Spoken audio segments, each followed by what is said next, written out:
বাংলা সাহিত্যের আধুনিকতার পথিকৃৎ যিনি নতুন দিগন্তের সূচনা করেছিলেন তিনি মাইকেল মধুসূদন দত্ত।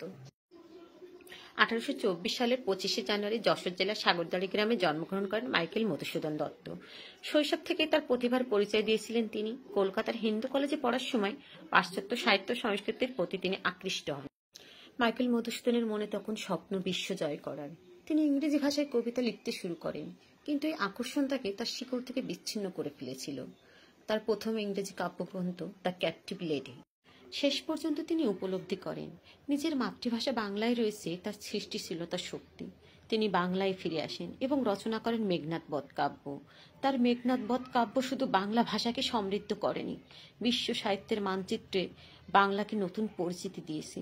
এছাড়াও তিনি বাংলায় নাটক, কাব্যগ্রন্থ, কবিতা, প্রহসন ইত্যাদি রচনা করেছেন।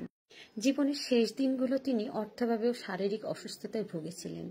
1873 সালে কলকাতায় মাত্র 49 বছর বয়সে তার মৃত্যু হয়, কিন্তু তার সৃষ্টি বেঁচে আছে চিরকাল। মাইকেল মধুসূদনের স্মরণে প্রতি বছর তার জন্মদিন পালনে জানুয়ারি মাসে 1 সপ্তাহ ব্যাপী তার জন্মভূমিতে মেলা উদযাপিত হয়। সেই মেলা মধুমেলা নামে পরিচিত।